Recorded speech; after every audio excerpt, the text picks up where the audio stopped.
Part 1. You will hear a student and an advisor talking about facilities at a college.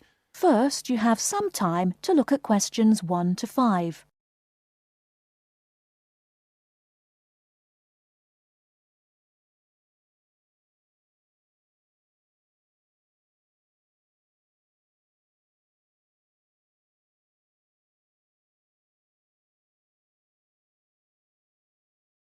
Now we shall begin. You should answer the questions as you listen, because you will not hear the recording a second time. Listen carefully and answer questions 1 to 5. Hi, I wonder if you could help me. I'm starting a course at Glenfield in a few weeks. I was just a bit worried about what facilities there will be and what I'll have to do. I'm especially interested in health and welfare stuff. Certainly. We normally send out a copy of our leaflet, Staying Healthy at Glenfield. I'm not sure why you haven't had it. Well, could you answer a few questions for me? Firstly, I'm wondering about how I get a doctor when I arrive. Well, you can register with the University Health Centre on North Campus. And do I have to pay for that? Not to register, but if you have to get medicines, there's a prescription charge of £6.50. Okay. Well, I'm not planning to get ill. That's only going to arise if I have any problems. So, should I just go along when I arrive?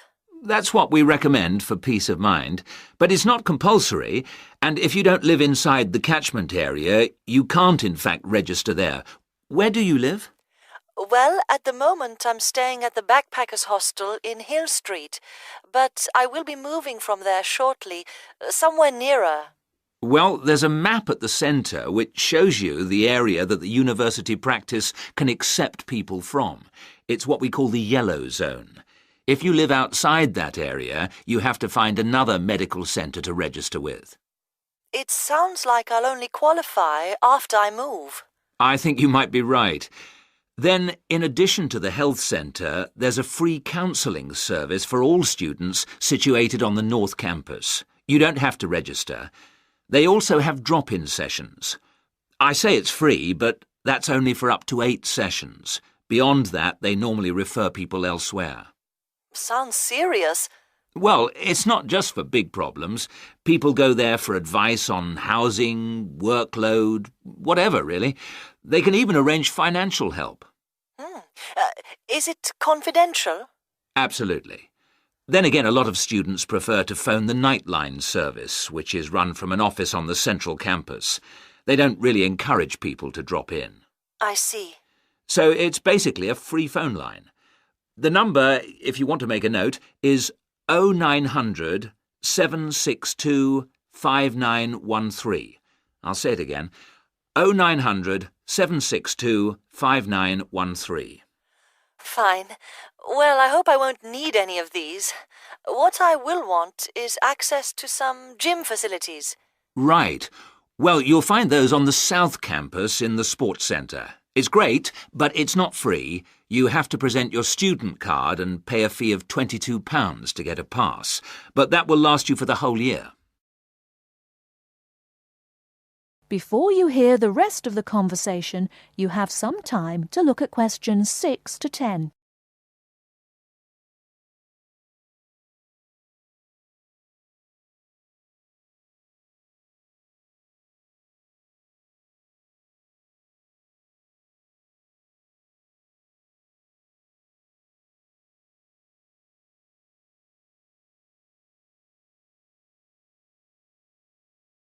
Now listen and answer questions 6 to 10.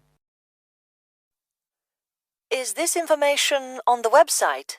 I'm afraid not. I can send you some leaflets or even resend the whole information pack if you give me your details. Could you send the whole information pack, please? Yes, that's fine. I'll have to take down some details. Could you tell me your full name?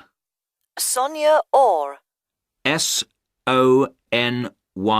No, I'll spell it. S-O-N-I-A. Then Orr is O-R-R. Orr. OK. And you said you were on Hills Road? Yes, but don't send it there as I'm about to move. I'll give you my new address, which is 22 Winter Gardens. That's Glenfield. And the postcode? Oh, yeah, that's GF23 9BQ. Fine. Now, we're doing a bit of data collection about who uses our services at the moment. Can I just ask a few more questions? Yes, that's fine. OK. If you're an international student, what country are you from? I'm from Switzerland. And how old are you? I'm 24. And finally, which course are you enrolled on? Right, well, that's a bit complicated, since I'm hoping to switch to economics and history. But at the moment... I'm down to do economics and sociology.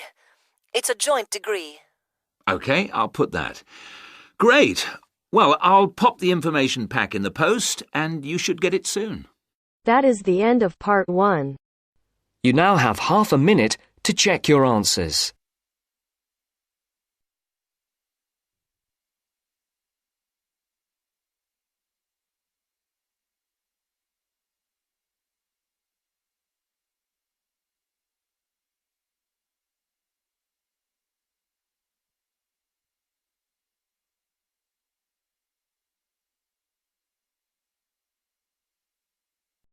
Now turns to part 2. Part 2. You will hear a trainer giving a talk to people who want to learn outdoor survival skills. First, you have some time to look at questions 11 to 16.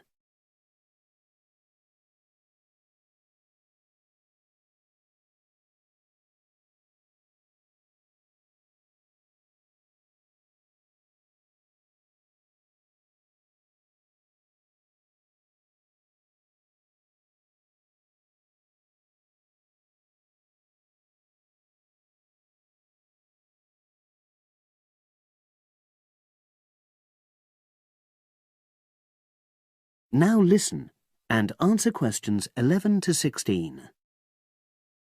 Good morning, everyone, and welcome to our outdoor survival program. As you know, this week you'll be learning some of the basic information and skills you need to look after yourself independently in the outdoors.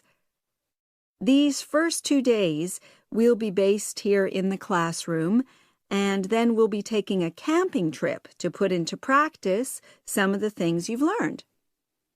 I'm going to start off with the topic of food. And to start with, I'll describe just 2 methods which we'll be putting into practice at our camp, and which make use of natural resources, the steam pit and the bamboo pot. I've got 2 posters here to make things clearer, and I'll start with the steam pit here. To make this, you'll need some dry sticks, some grass, some loose earth, and some stones. And for this week only, some matches. The first thing you do is to dig a shallow pit in the place you've chosen to do your cooking. Let's say about 25 centimeters deep and 30 centimeters wide. Your sticks have to be a bit wider than the pit because you have to put a line of them along the top from one end of the pit to the other. Before setting light to these, you take some large stones and arrange them on top. Then you start the fire and wait till the wooden platform burns through and the stones fall into the pit. At this point, brush away any pieces of hot ash from the stones. You can use a handful of grass, and then take another stick and push it down into the center of the pit, between the stones. After that, you cover the whole pit with a thick layer of grass. And then you can put your food on it, wrapped in more pieces of grass, like parcels. Finally, cover the whole thing with earth. You have to pat it firmly to seal the pit. Then all you have to do is take the stick out and pour a bit of water into the opening that it leaves. It should take about 4 hours for your food to cook, as it cooks slowly in the steam that's created inside the pit. Now you have some time to look at questions 17 to 20.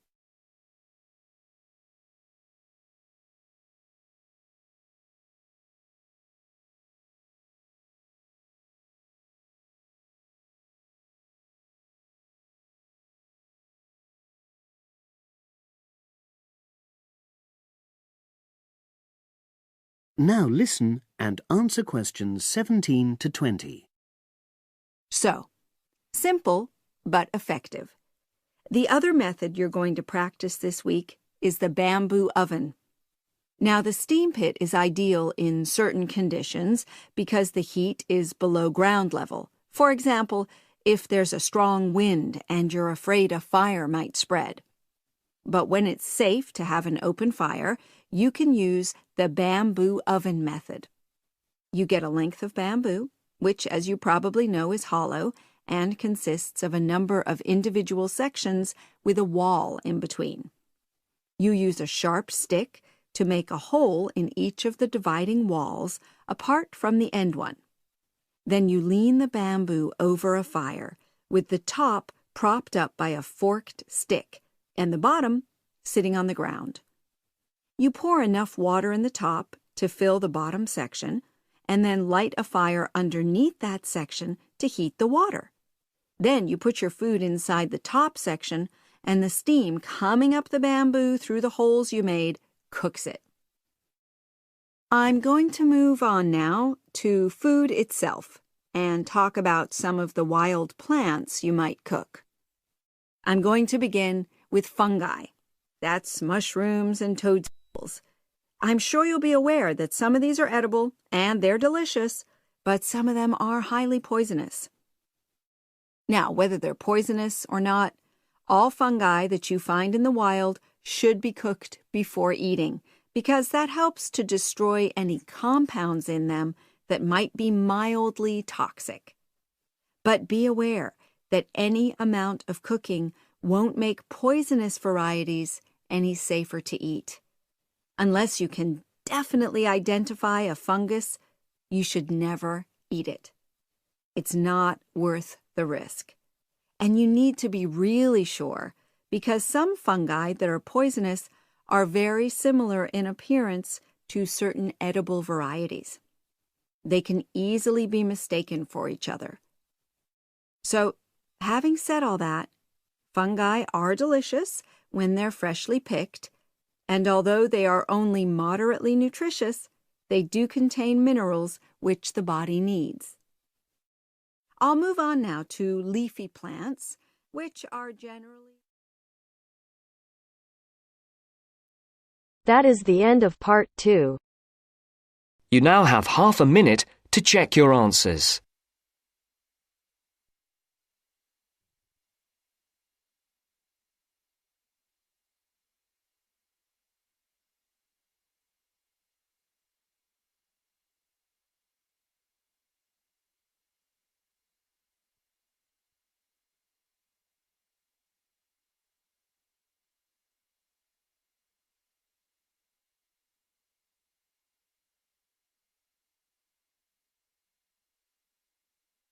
Now turns to part 3.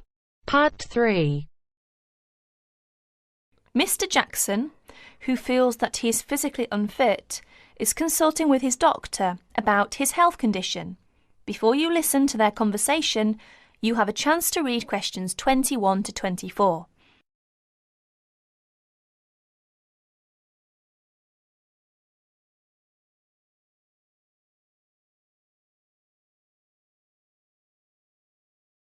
Now please listen to the recording and answer questions 21 to 24.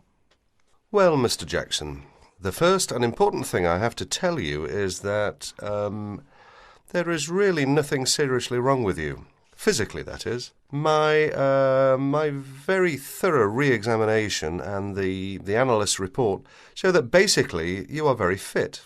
Yes, very fit. So, why is it, Doctor, that I'm always so nervy, tense, ready to jump on anybody, my wife, children, colleagues? I think your condition has a lot to do with, shall we call it, way of life, habits? Way of life? Habits? Yes, now tell me, Mr. Jackson, you smoke, don't you? Yes, I'm afraid I do, Doctor. And, rather heavily, I imagine. Well, yes. I smoke, about 40, 50 a day, I suppose. You should do your best to stop, you know. Yes, I see. But, it won't be the first time. I've tried to give up smoking several times, but it's no good. You see, 50 a day is overdoing it, you must admit. You must cut down at least that. Ah, yes. I know that when you're feeling tense, you probably feel that a cigarette relaxes you. But in the long run, I do advise you to make a real effort to quit smoking. Of course, but, it's easy to say give it up or cut it down, but, you know. Well, in my opinion, you have no choice. Either you make a real effort or there's no real chance of your feeling better. You see, well, obviously I could prescribe some kind of tranquilizer, but would that help? I'd prefer, and I'm quite sure you'll agree, I'd prefer to see you really back to normal, not just seemingly so. And that's my reason for asking you several more questions about your other habits. Right. Now you have a chance to read questions 25 to 30.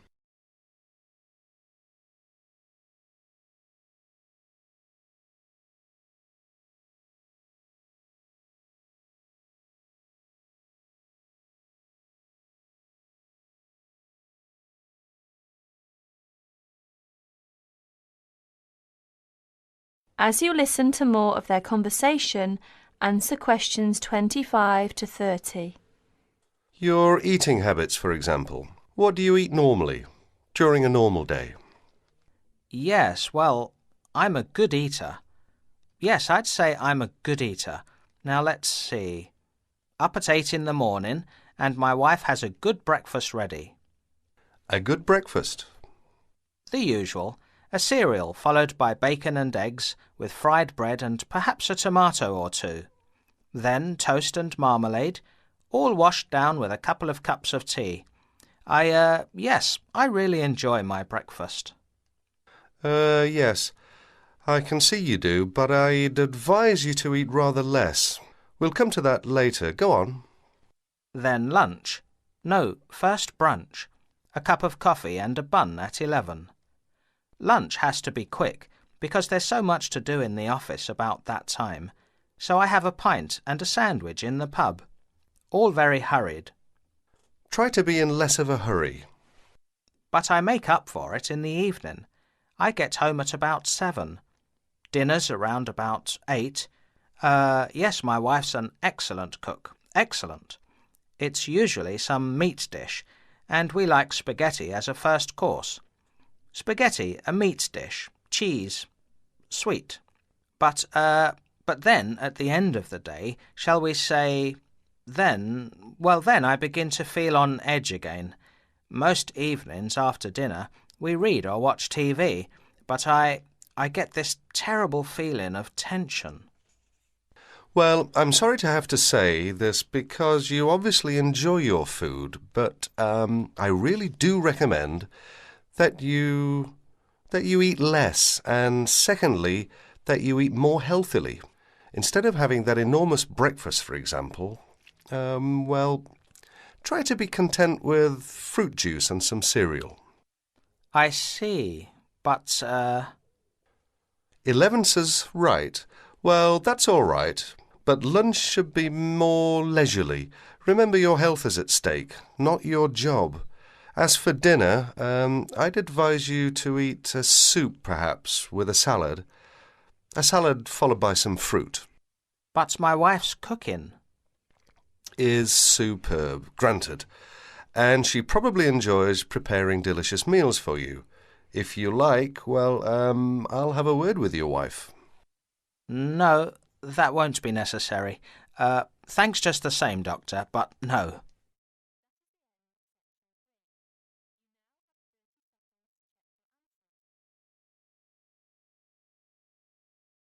That is the end of part 3.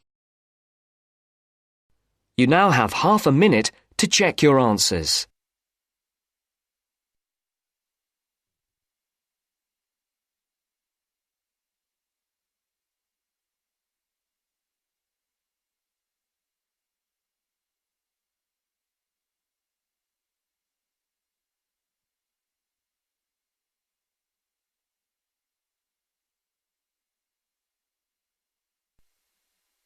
Now turns to part 4.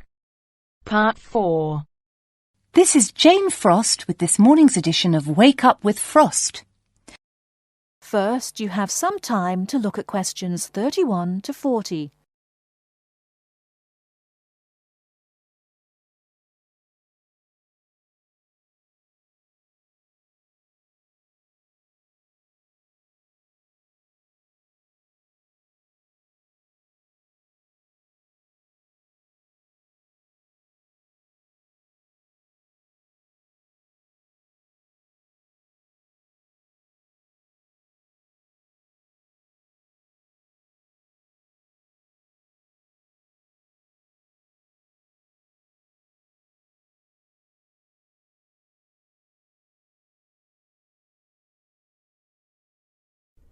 Now, listen carefully and answer questions 31 to 40. Good morning. This is Jane Frost with this morning's edition of Wake Up with Frost. As you all know, for the last week we've been running a survey trying to find out what you, the listeners, think is the greatest invention of the last 200 years.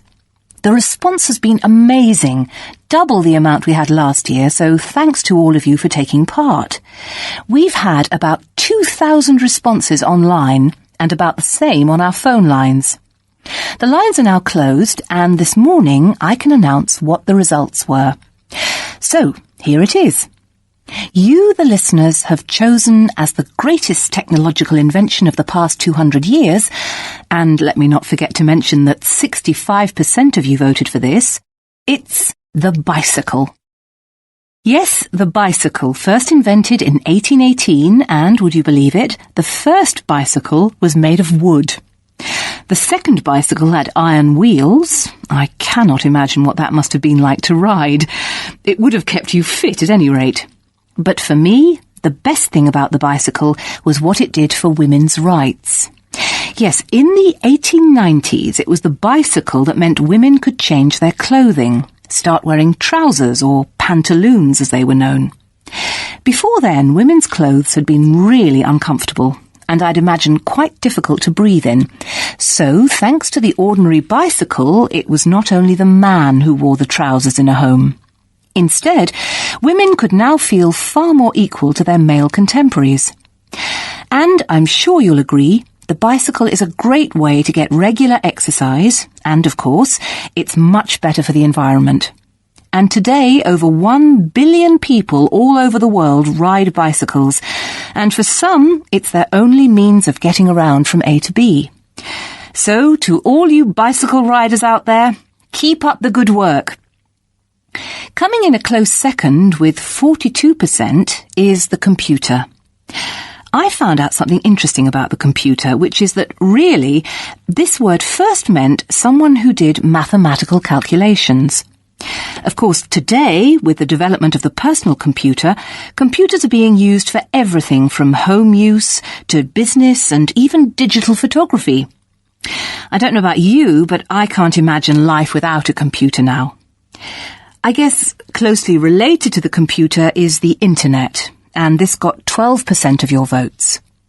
Maybe, like myself, many of you might think of the internet as being the World Wide Web, but actually the web is only one part of the internet. The internet began as part of the United States military network, but it later began to be used by businesses and academic institutions.